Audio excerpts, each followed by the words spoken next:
یہ تمام مثبت موضوعات تھے، ان پر گفتگو نسبتاً آسان تھی، لیکن نفاق کا موضوع بہت ہی پیچیدہ اور بہت مشکل موضوع ہے۔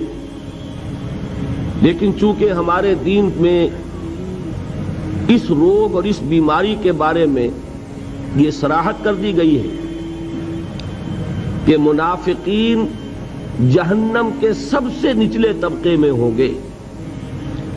میں نے جو آیات ابھی تلاوت کی ہیں ان میں سے آخری آیت جو تھی وہ سورہ نساء کی ہے، ان المنافقین فی الدرک الاسفل من النار، جہنم کے سب سے نچلے طبقے میں منافق ہوں گے۔ اس سے یہ اندازہ ہوا کہ اللہ تعالیٰ کو کفر کے مقابلے میں بھی نفاق زیادہ ناپسند ہے۔ کافر کھلم کھلا کافر ہوتا ہے، وہ اسلام کا دعویٰ نہیں کرتا، اسلام کا لبادہ نہیں اوڑھتا، لیکن جو شخص منافق ہو وہ گویا کہ دوہرا مجرم ہے، اور یوں کہا جا سکتا ہے کہ وہ آستین کا سانپ ہے۔ ایک دشمن وہ ہے جو باہر سے حملہ کرتا ہے، سامنے سے حملہ کرتا ہے، اس سے بچاؤ آسان ہے۔ ایک دشمن وہ ہے جو اندر سے ڈنک مارتا ہے، ظاہر بات ہے کہ اس سے بچاؤ اور تحفظ پہلے کے مقابلے میں زیادہ مشکل ہے۔ چنانچہ یہ آیہ مبارکہ جو ہے نص ہے اس پر، قطعی دلیل ہے اس پر کہ اللہ تعالیٰ کو کھلے کھلے کفر سے کہیں زیادہ نفرت نفاق سے۔ پھر یہ کہ ایک اور آیت میں نے آپ کو سنائی، وہ سورہ توبہ کی آیت ہے۔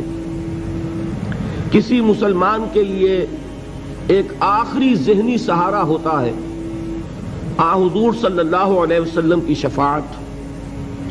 اگر حضور استغفار فرمائے، اگر حضور ہماری بخشش کے لیے دعا کریں، اگر حضور ہماری خطاؤں کی معافی کے لیے سفارش کریں، تو دل میں ایک امید ہوتی ہے کہ یہ چیز ہماری نجات کا ذریعہ بن جائے۔ منافقین کے بارے میں سورہ توبہ میں اس امید کو بھی ختم کر دیا گیا۔ الفاظ بظاہر بہت ہی سخت ہیں، استغفر لہم او لا تستغفر لہم، اے نبی صلی اللہ علیہ وسلم آپ خواہ ان کے لیے استغفار کریں خواہ نہ کریں، ان تستغفر لہم 70 مرۃ لن یغفر اللہ، اگر آپ ان کے لیے 70 مرتبہ بھی استغفار کریں گے تب بھی اللہ تعالیٰ ان کو نہیں بخشے۔ اب آپ اس سے اندازہ کر لیجئے، یہ کوئی کسی واعظ کا قول نہیں ہے، کوئی روایت نہیں ہے جس کے ضعف کا کہیں سے آپ تلاش کر لیں، جس کی سند میں کہیں کوئی آپ انگلی رکھنے کی جگہ جو ہے وہ تلاش کر لیں۔ قرآن مجید کے الفاظ ہیں، یہ وہ کلام ہے جو بالکل محفوظ ہے۔ استغفر لہم او لا تستغفر لہم، اے نبی آپ ان کے لیے استغفار کریں یا نہ کریں، ان تستغفر لہم 70 مرۃ لن یغفر اللہ، اگر آپ ان کے لیے 70 مرتبہ بھی استغفار کریں گے تب بھی اللہ تعالیٰ ان کو معاف نہیں فرمائے گا۔ اور جب یہ آیت نازل ہوئی تو اس کی جو مفہوم کی شدت ہے اس کا آپ کو اس سے اندازہ ہونا چاہیے کہ حضور صلی اللہ علیہ وسلم جو سراپا رحمت اور شفقت تھے، آپ کی طبیعت میں رحمت، مودت، رأفت، نرمی کوٹ کوٹ کر بھری ہوئی تھی۔ 2 مرتبہ تو قرآن مجید میں اللہ تعالیٰ نے حضور کو خطاب کر کے فرمایا کہ اے نبی آپ کی نرمی کے مستحق اہل ایمان ہیں، لیکن آپ کے مزاج میں چونکہ نرمی ہے، شفقت ہے، تو کفار اور منافقین اس سے فائدہ اٹھا لیتے ہیں۔ 2 مرتبہ حضور سے کہا گیا یا ایھا النبی جاہد الکفار والمنافقین واغلظ علیہم ومأواہم جہنم وبئس المصیر، اے نبی صلی اللہ علیہ وسلم آپ اپنے مزاج کے خلاف ہی کریں، اپنی طبیعت پر جبر ہی کریں، لیکن ان کافروں اور منافقوں پر سختی کیجیے، ان کے ساتھ نرمی کے ساتھ پیش نہ آئیے، ان کا ٹھکانہ جہنم ہے اور وہ بہت برا ٹھکانہ ہے۔ تو حضور نے اپنے اسی مزاج کی رحمت اور رافت کی بنا پر فرمایا جب یہ آیت نازل ہوئی کہ معاملہ 70 مرتبہ کا نہیں ہے، اگر مجھے یہ امید ہوتی کہ میں 70 مرتبہ سے زیادہ استغفار کروں گا تو ان کو بخش دیا جائے گا تو میں کرتا، یعنی اس کے معنی کیا ہے کہ در حقیقت عدد 70 کا مراد نہیں ہے، بلکہ اللہ تعالیٰ نے مجھے روک دیا ہے اور مجھے بتا دیا ہے کہ کتنا بھی استغفار میں کروں ان منافقین کے لیے وہ ان کے لیے سود مند نہیں ہوگا۔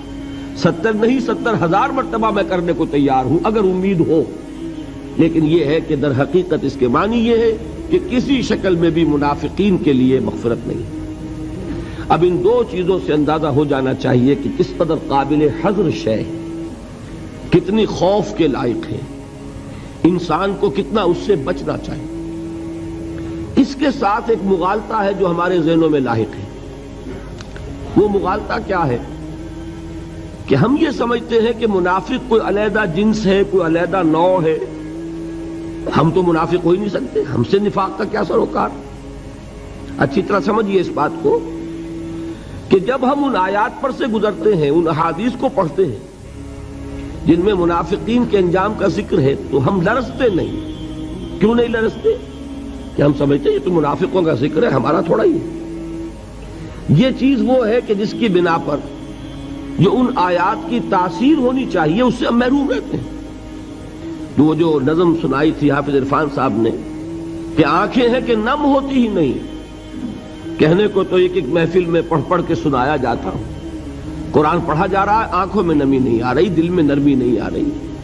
ایسی وعید والی آیتوں پر سے ہم گزرتے ہیں جس کو پڑھتے ہوئے سنتے ہوئے صحابہ کانپ جاتے تھے، ہمیں کچھ نہیں ہوتا، اس لیے کہ ہمارے ذہنوں میں یہ بیٹھا ہوا ہے، جیسا کہ میں نے عرض کیا، ہم تو بخشے بخشا ہیں، ہم سے کیا سروکار، یہ تو کافروں کی بات ہے۔ اسی طرح جہاں منافقین کا ذکر آتا ہے اس پر سے ہم سرسری طور پر اس لیے گزر جاتے ہیں کہ ہم تو منافق تھوڑا ہی ہیں، ہم سے کیا سروکار نفاق کا۔ لہذا ان آیات کو پڑھ کر جو ہمیں اپنے گریبانوں میں جھانکنا چاہیے تھا وہ ہم نہیں۔